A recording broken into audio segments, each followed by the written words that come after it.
దేవునికే స్తోత్రం కలుగునుగాక. ప్రభు అయిన యేసుక్రీస్తు వారి నామములో మీ అందరికీ శుభములు కలుగునుగాక.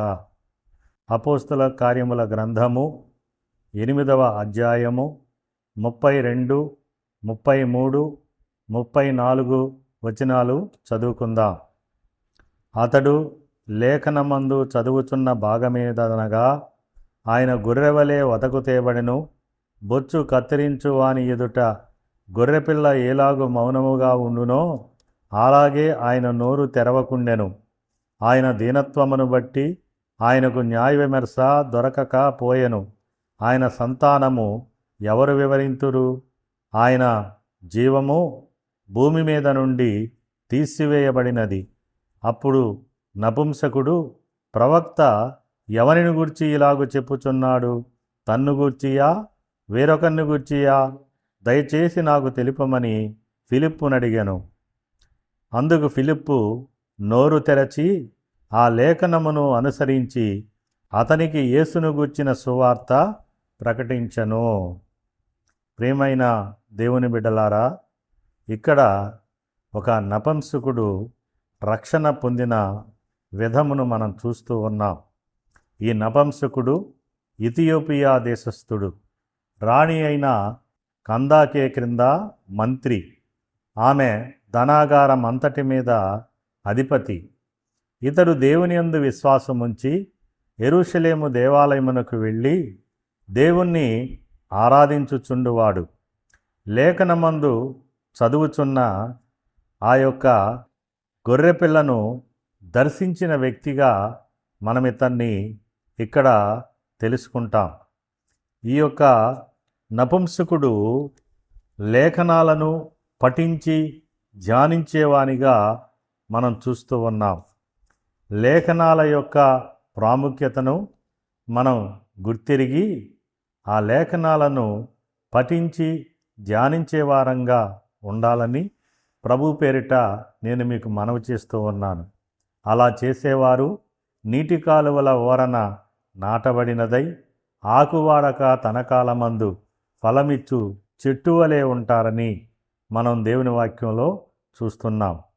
ఈ లేఖనాలను పఠించి ధ్యానించి దేవాలయమునకు వెళ్ళి దేవుణ్ణి ఆరాధించే ఈ నపుంసకుని జీవితంలో దేవుని ఆత్మకార్యములు ప్రారంభమైనవి. ఆ యొక్క విషయాన్ని 8వ అధ్యాయములోని 29వ వచనంలో మనం చూస్తాం. అప్పుడు ఆత్మ ఫిలిప్పుతో, నీవు ఆ రథము దగ్గరకు పోయి దానిని కలుసుకొనుమని చెప్పెను. లేఖనాల పట్ల ఇతని ఆసక్తిని ఎరిగిన ప్రభువు శివార్తికుడైన ఫిలిప్పును ఇతని యొద్దకు పంపించాడు. ఆత్మదేవుడు తన కార్యాలను ఈ నపుంసకుని జీవితంలో ప్రారంభించాడు. ఇతడు ఆరాధించి తిరిగి వెళ్ళుతున్న సమయంలో రథములో కూర్చుండి లేఖనాలను చదువుచూ ధ్యానిస్తూ ఉన్నాడు.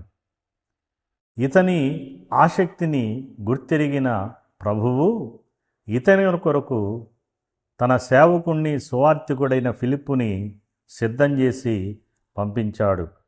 ఆ ఫిలిప్పు ఇతని యొద్దకు వచ్చి యేసు క్రీస్తు వారిని గురించిన యెషయా గ్రంథములోని 53వ అధ్యాయములోని లేఖనాలను చదువుచుండగా ఇతన్ని ఫిలిప్పు కలుసుకున్నాడు. ఇప్పుడు ఆ లేఖనాల భావమేమిటో, ఆ లేఖనాలలో ఉన్నటువంటి వ్యక్తి ఎవరో అన్న సందేహముతో ఈ నపుంసకుడు ఒక అయోమయ స్థితిలోనికి వచ్చి ఉన్నాడు.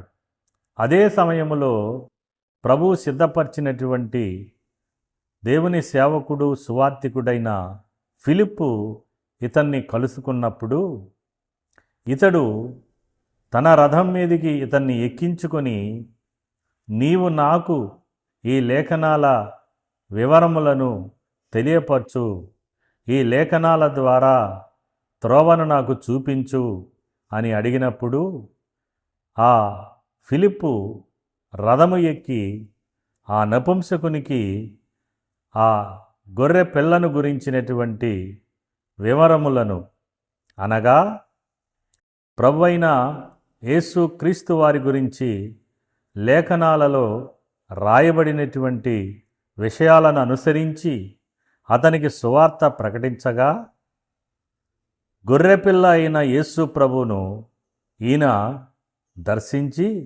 హృదయపూర్వకముగా విశ్వసించి రక్షణ పొందాడు. సంతోషముగా తన త్రోవను వెళ్ళిపోయిన నపుంసకుణ్ణి మనం చూస్తాం.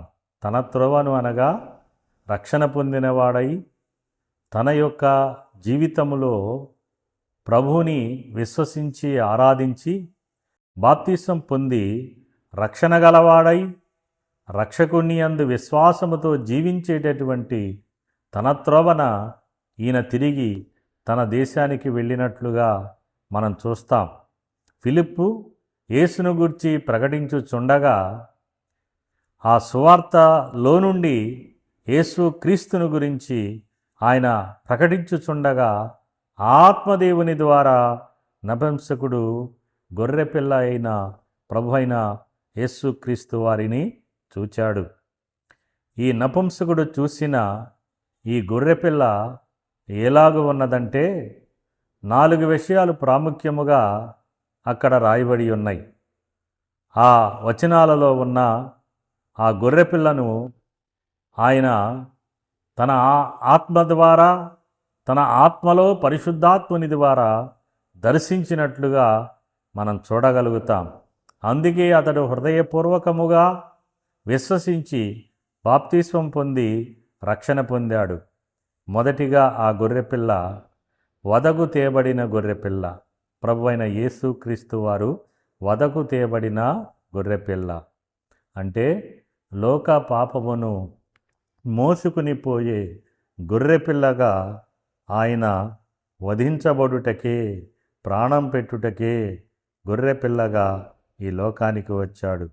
మౌనముగా ఉన్న గొర్రెపిల్ల యేసు ప్రభువారు శ్రమపడి మనల్ని రక్షించుటకు, శిలువ మరణము పొంది మనకు జీవమిచ్చుటకు ఆయన మౌనముగా ఉన్నాడని, మౌనముగా ఉన్న గొర్రెపిల్లగా యేసు ప్రభుని మనం చూస్తున్నాం.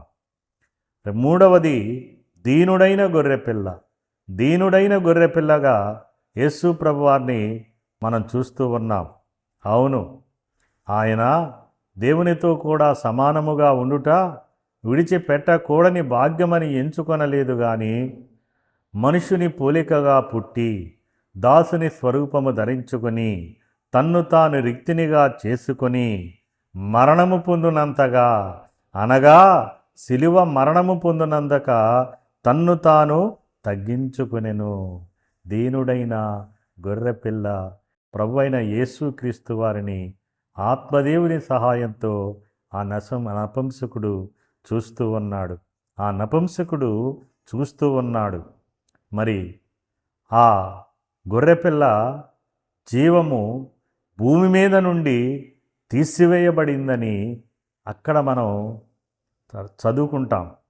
భూమి మీద నుండి జీవము తీసివేయబడిన గొర్రెపిల్ల ప్రభువైన యేసుక్రీస్తు వారు. ఆయన జీవము ఈ భూమి మీద నుండి తీసివేయబడింది. ఆ జీవాధిపతిని ఆ శిలువలో మరణించి తిరిగి లేచేటటువంటి ఒక రక్షణ ప్రణాళికలో భాగంగా ఆనాటి రోమా ప్రభుత్వం శిలువ వేసి చంపివేసినట్లుగా, దానికి యూదులు, ప్రధాన యాజకులు, ఆనాటి యెరూషలేము ప్రజలందరూ సమ్మతించినట్లుగా మనం చూస్తూ ఉన్నాం. అంటే మనం నిత్య జీవానికి వారసులమయ్యేటట్లుగా ఆయన జీవము భూమి మీద నుండి తీసివేయబడింది. అయితే ఆయన 3వ దినమున పునరుద్ధానుడై తిరిగి లేచాడు. ఆయన ఆ పునరుద్ధానుడిగా ఆ రోజు నపుంసకుణ్ణి దర్శించాడు. ఈరోజు కూడా విశ్వసించిన ప్రతివారిని ఆయన దర్శిస్తూనే ఉంటాడు. ఆ గొర్రెపిల్లను దర్శించినటువంటి ఆ నపుంసకుడు రక్షణ పొందినట్లుగా మనం చూస్తాం. సంతోషముతో తన దేశమునకు వెళ్ళిపోయినట్లుగా మనం చూస్తాం. ఇక ఆయన ప్రభువైన యేసుక్రీస్తు వారికే ఒక సాక్షిగా ఆ ఇథియోపియా దేశములో జీవించినట్లుగా చరిత్రలో కూడా కొన్ని ఆధారాలు ఉన్నవని పండితులు చెప్తూ ఉన్నారు. ఆ గొర్రెపిల్ల అయిన ప్రభువైన యేసుక్రీస్తు వారిని దర్శించారా? మీరు ఆయన్ని మీ రక్షకునిగా స్వీకరించారా?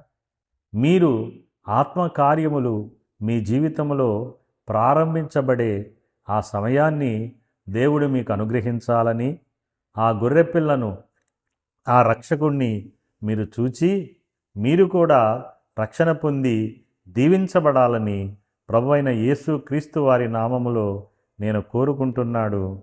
ప్రభువైన యేసుక్రీస్తు వారి ద్వారా దేవుడు మిమ్మల్ని దీవించునుగాక. ఆమేన్.